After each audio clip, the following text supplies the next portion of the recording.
Bonjour, voici la première vidéo de la chaîne YouTube Solve It Gaming.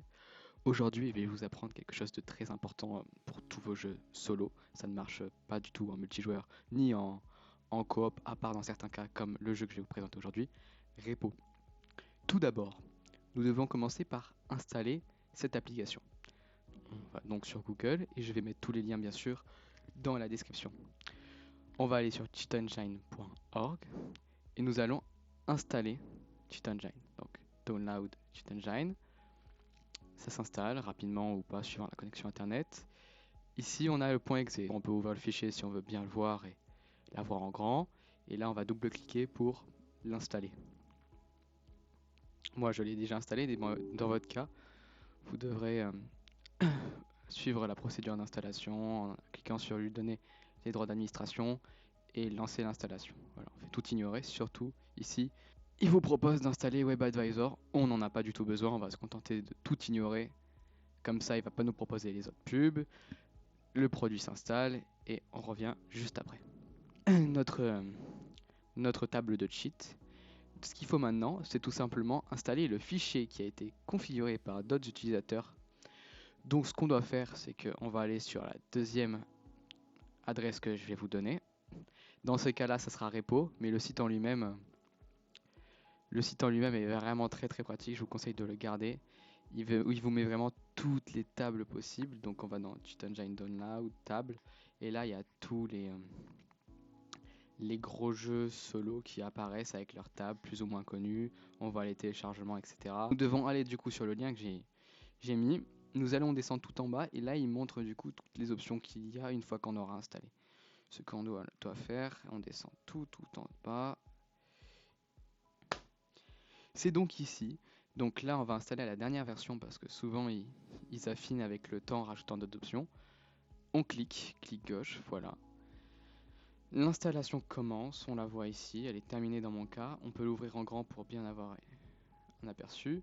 Donc dans ce cas, ce que je vous conseille très fortement, c'est de le mettre directement sur votre ordi comme je l'ai déjà fait là.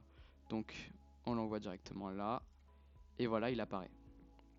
Une fois qu'il est là, du coup, tout ce que vous aurez à faire, ce ne sera pas de lancer CheatEngine. Ce sera juste de doubler-cliquer sur votre raccourci que vous avez mis pour la table du jeu cheat et ainsi la lancer. Donc c'est ce qu'on va faire tout de suite. Je double-clique pour la lancer. On va lancer notre jeu qui dans ce cas va être ici Repo. Donc je double-clique pour le lancer. Donc là, Repo est ouvert. Du coup, ce que je vais faire, c'est que j'appuie sur Windows et mettre par-dessus ma table de cheat.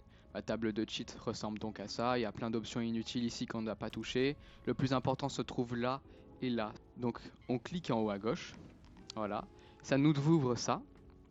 Et ici, parmi toutes les applications qui sont actuellement en cours sur votre PC, en cours de tâches, on va choisir le jeu. Dans ce cas, ce sera Repo, mais dans les autres cas, ce sera Hogwarts Legacy ou votre jeu spécifique.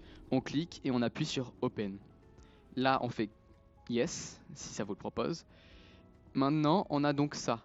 On va cliquer, par exemple là, moi je vais cliquer sur cette option qui me permet de compacter la vue et de voir que les options que je veux.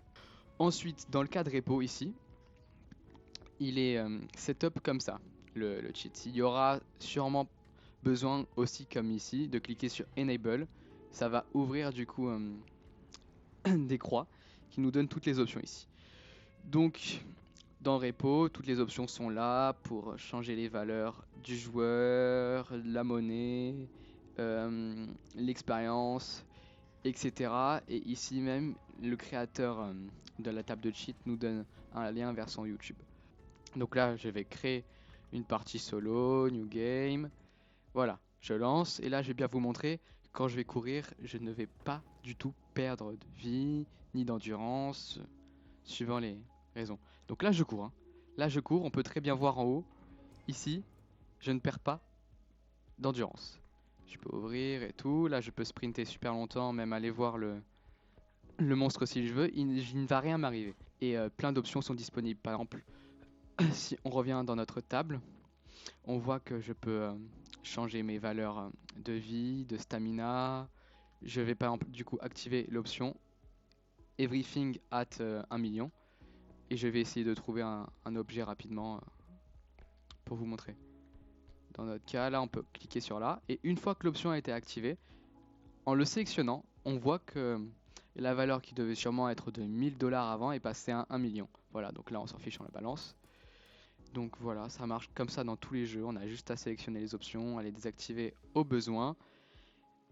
Toutes les informations, descriptions sont souvent données à la fin et voilà. Donc voilà, c'est tout pour cette vidéo. J'espère que ça vous a plu, que ça a pu vous aider pour configurer Cheat Engine. N'hésitez surtout pas à être curieux et à chercher du coup sur le site que je vais vous mettre en description tous les jeux auxquels vous pouvez jouer et être intéressé par une table de cheat. J'espère que cette vidéo vous a plu et je vous invite du coup à lâcher un pouce bleu et à vous abonner à la chaîne.